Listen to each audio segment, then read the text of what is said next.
ফুলবাড়িতে গভীর রাতে দুটি পৃথক পথ দুর্ঘটনায় মৃত্যু হলো একজনের, আহত দুইজন।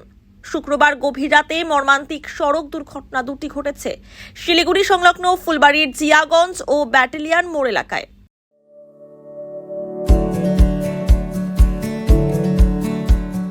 Pampered, not just a hospital, but a mother. New life fertility centre আধুনিক চিকিৎসা ও বিশেষজ্ঞদের সহায়তায় আপনার স্বপ্ন পূরণ করতে প্রস্তুত। নতুন জীবনের স্বপ্ন সত্যি করতে আজই যোগাযোগ করুন। নতুন জীবনের সূচনা এখানেই। প্রথম দুর্ঘটনাটি ঘটে রাত প্রায় 2:30 নাগাদ ফুলবাড়ির জিয়াগঞ্জ সংলগ্ন এলাকায়, যেখানে একটি দুধের ট্যাঙ্কারের সঙ্গে সংঘর্ষ হয় একটি বড় মালবাহী ট্রেলারের। সংঘর্ষের পর দুধের ট্যাঙ্কারটির সামনের কেবিন অংশ সম্পূর্ণভাবে দুমড়ে মুচড়ে যায়। গাড়ির চালক কেবিনে আটকে পড়েন।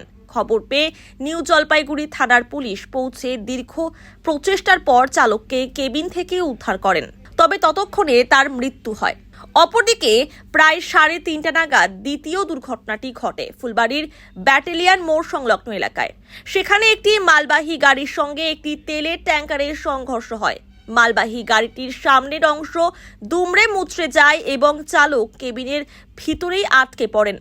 পুলিশ ও দমকল কর্মীরা ঘটনাস্থলে পৌঁছে দীর্ঘক্ষণ চেষ্টার পর গুরুতর আহত অবস্থায় চালককে উদ্ধার করে। এই ঘটনায় আহত হয়েছেন সহকারী চালকও। তাদের দুজনকে স্থানীয় হাসপাতালে ভর্তি করা হয়েছে। দুই ক্ষেত্রে দুর্ঘটনাগ্রস্ত গাড়িগুলি উদ্ধার করে থানায় নিয়ে যাওয়া হয়েছে। পুরো ঘটনার তদন্ত শুরু করেছে নিউ জলপাইগুড়ি থানার পুলিশ। দুটা গাড়ি আমরা সামনে ঢুকছে, এটা জিয়াগঞ্জে আয়না নির্মাণ ফ্যাক্টরির সামনে। এটা এখন কিভাবে হয়েছে আমরা তো দেখি নাই। একটা ট্রেলার ছিল, একটা দুধের গাড়ি, ট্যাঙ্কি গাড়ি ছিল। ট্রেলারে পাথর লোড আছে। এখানে এই ঘটনায় আমার ট্যাঙ্কি গাড়ির ড্রাইভার মারা গেছে। ওখানে গাড়িতে স্পট হয়ে গেছে। এই ঘটনাটা আপনার মোটামুটি 2:30, মোটামুটি লাগে গেলে আপনার 3-3.5 ঘন্টা লেগে গেল। সিঙ্গেল লোডের জন্য চাপাচাপি হয়ে যায় বেশি। पेट्रोल लोड है, जा रहे थे झारखंड से भूटान। हम खड़ा से 2 मिनट 3 मिनट पहले थे, जाम देखे और खड़ा थे और पीछे से 2-3 मिनट के पीछे आया और मार दिया धक्का। नुकसान इधर से हुआ और आगे गाड़ी खड़ा था उसमें भी धक्का। हमको तो ज़्यादा चोट नहीं लगा था थोड़ा सा इधर। हम थे सर, नुकसान क्या करें सर, हम तो खड़ा थे जाम में, पीछे से आके मार दिए। लगभग 3.5-4 के लमसम में। उसका नुकसान तो सर शायद इसका पैर में चोट लगा है।